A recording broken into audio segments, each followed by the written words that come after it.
जानला कि पूरा गांव तरसतई रहन के कचर कचर कचर कचर ई कुल पूरा पंचोचर हो गई। ऊ तो पंचोचर हो ही गल लोग।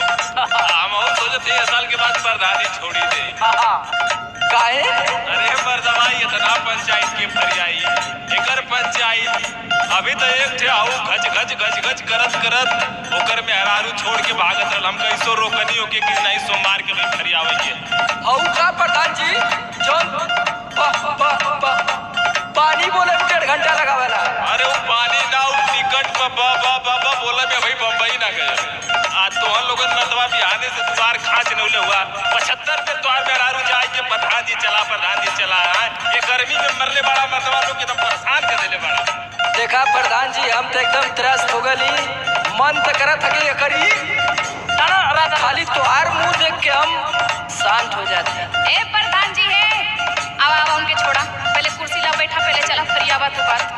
हाँ तो पूरा गांव में नाव कैले बड़े का करी जिनकी तो जवान भइल है हमार तो के कहा। हाँ 6 महीना बुलाओ एक दिन नहीं बा। कहाँ पढ़ले हो?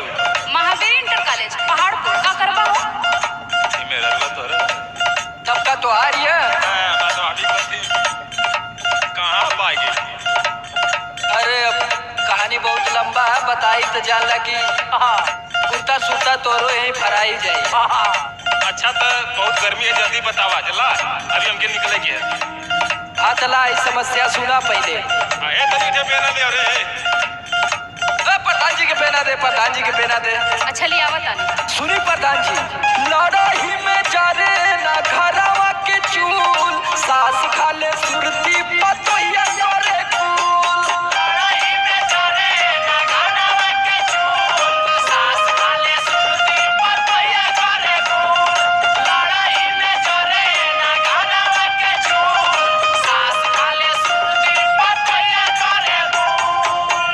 अब में हमार कौन गलती हो प्रधान जी 13 बजे लो दोनों जानी यही बहरे से मार्केटिंग को के कब खाना बनाई हम। अच्छा ये बताएं प्रधान जी कि हमने के मार्केट ना जाए जाई अब काम धंधा ना कर जाई थी कैसे आई बतावा। अरे वो तो ठीक बा सहुरवा सुना है प्रधान जी। का कौन खराब है का सहुर सुनो तो सुनाला। कैसे जराई ये मुखिया जी चूल बाप बेटा दोनों रहेल पिके फूल। कैसे जराई ये मुखिया जी चूल बाप बेटा दोनों रहेल पिके फूल। तो ये 10 बजे रात के बना के खियाई ला। अब तू ज्यादा बोला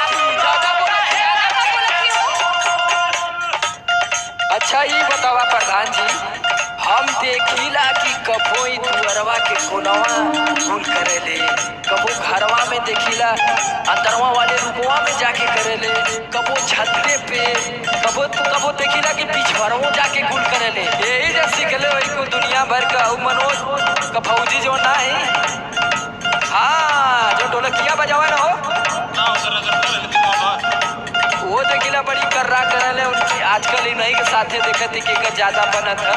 और सुना प्रधान जी इनहन का कि चाइन खाली दिन में थोड़ी होला रात में कुल थरिया पलटी कराई पहसूल हंसुआ कुल न चलावे नी पटके नी कुल।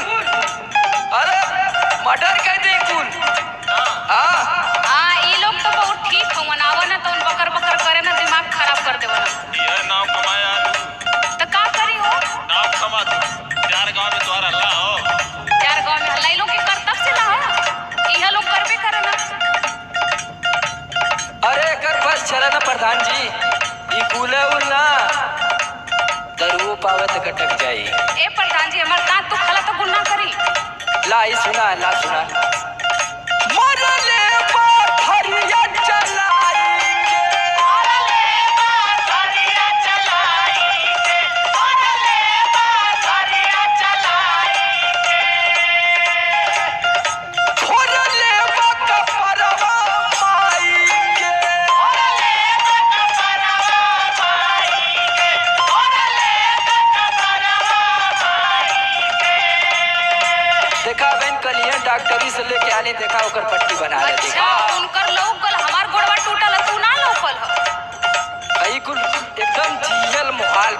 प्रधान जी अब तो ही कुछ करा।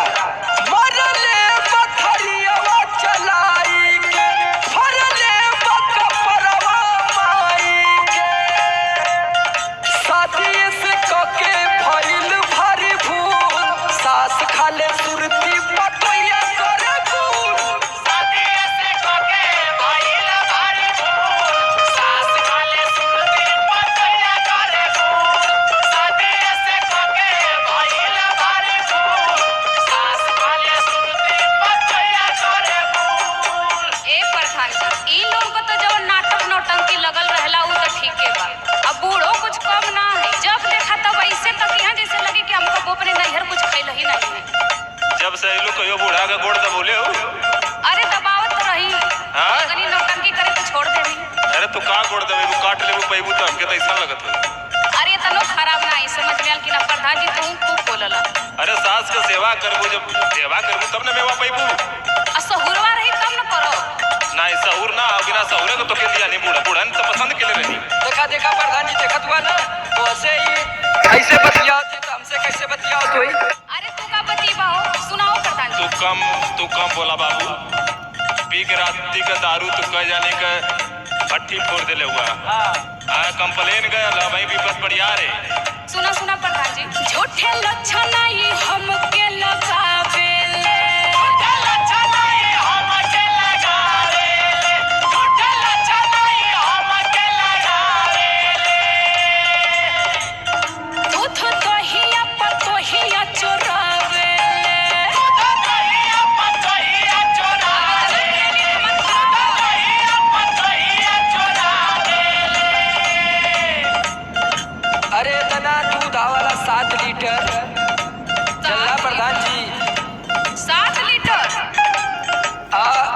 न एक गिलास हमके मिलेला न ही माई के मिलेला।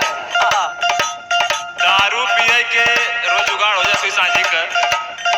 भैंसिया के अगर 2 किलो चुन्नी खियौता तो भैंसिया वैसे रह। अरे प्रधान जी भैंस कहाँ लगले झगड़ैया गैया लगले आधा किलो दे दे इनकर का ले ले हुआ। आधा किलो दे ले खाद तो बल्टिया